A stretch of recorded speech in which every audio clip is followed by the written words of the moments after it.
Now, if you've been living under a rock or are older than a millennial, there's a good chance that you would not be aware of the cultural phenomenon that we are currently experiencing: water bottles.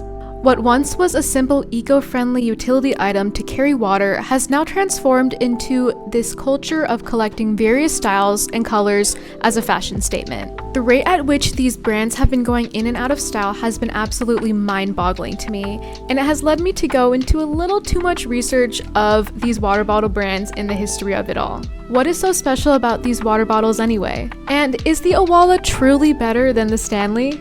I'm going to try to decipher it all, so grab your water bottle, take a sip, and let's get started. I feel like it was just yesterday when everyone was raving about the Stanley. People were going crazy over buying the latest limited edition colors, and honestly, all the colors for that matter.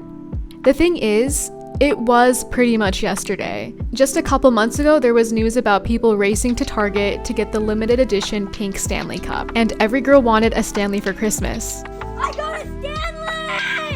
But now, yeah, Stanleys are out and Owalas are in. Yeah, I know, I bought into the trend. But hear me out. I've been looking for a good sized water bottle for quite some time now, and the Owala has a cap and a straw, and it just checked all of the boxes. In the grand scheme of things, a water bottle really is just an eco-friendly way to carry water. And we can really see this sustainability effort in one of the first water bottle brands to garner a following, Nalgene.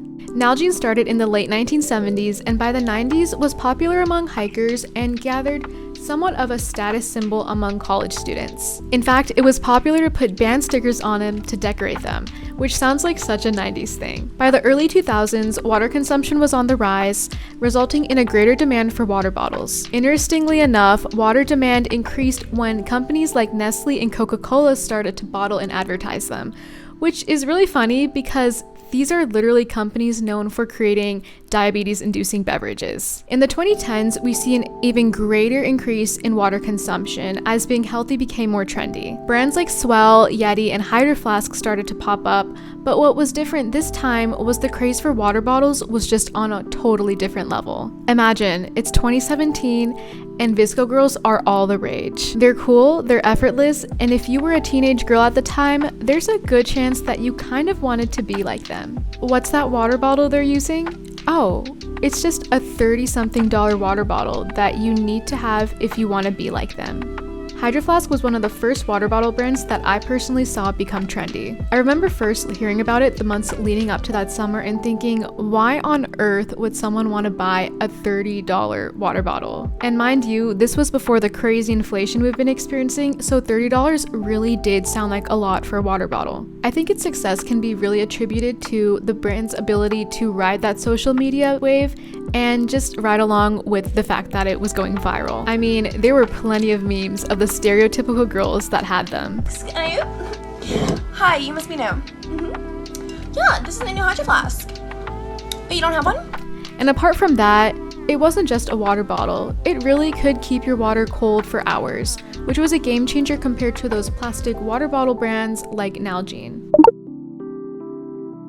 So if brands like Yeti and Hydroflask were doing so well, how on earth did Stanley, a utility cup brand used by construction workers, take over as the reigning supreme of water bottles among Gen Z and millennials? Honestly, it's impressive how a company originally catering to blue-collar and presumably male workers were able to pivot and tap into a completely different market, almost on the opposite side of the spectrum if you think about it. Stanley's strategic shift to marketing its products as more of a lifestyle one compared to a utility item was a smart move.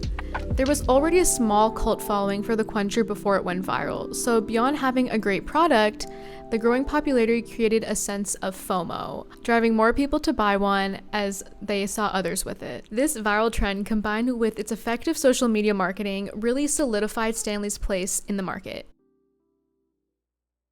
It's more than just a cup. It's a big cup.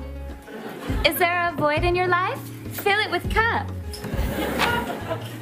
Big dumb cup. And that takes us to the current IT water bottle, the Owala. Tired of your Stanley spilling? Want the ability to chug and sip from the same water bottle? Oh, do I have a water bottle for you. Honestly, the Owala is a great water bottle, but I do have a couple bones to pick with it. Functionality-wise, the button can be hard to press on some of their bottles. Me personally, I made sure to go in store to make sure I got one that was easy to press so that I wouldn't be annoyed whenever I had to drink water. And apparently people have been experiencing issues with the lid breaking, so maybe it's not as sturdy and quality assured as we think it is. Also, this might just be me, but it's kind of ugly. I mean, look at it. It looks like an elementary school kid's water bottle. It doesn't really have that classy, modern look that the Stanley Quencher has. And for that reason, I don't think the Owala is gonna go as viral as the Stanley, but it will have its share of fame for the time being. So these water bottles are selling like hotcakes, and that's great for these companies, but is it really eco-friendly if you have a bunch of them just sitting inside your cabinet? Obviously not. As one might expect, you would need to use a water bottle multiple times before it becomes more sustainable compared to using a single-use plastic water bottle. For instance, you would need to use a plastic water bottle like Nalgene 10 to 30 times before it becomes more sustainable compared to using a single-use one. However, for insulated stainless steel water bottles like Hydroflask and Owala, it can take upwards of 90 uses before it becomes more sustainable to use, mainly because of the environmental factors like producing the steel and the material and energy required to create that water bottle. So yes, if you have a bunch of Stanleys sitting in your cabinet, it's not so eco-friendly anymore, is it? The real problem is that the purpose of water bottles in recent years has shifted from sustainability to more of a trendy lifestyle item. TikTok truly is to blame for this, especially for fueling that sense of FOMO and instigating overconsumption.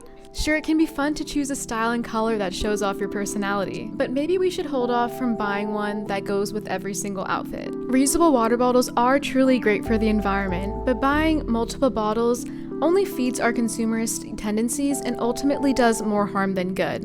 And a new IT water bottle is going to come out in a couple months anyways, so before going out and buying one, maybe ask yourself, do I really need it? I want to know, what's your favorite water bottle and what do you think about all of this? If you enjoyed the video, I would really appreciate a like and maybe subscribe so I know to keep doing videos just like this one. Thank you so much for watching and remember to stay hydrated.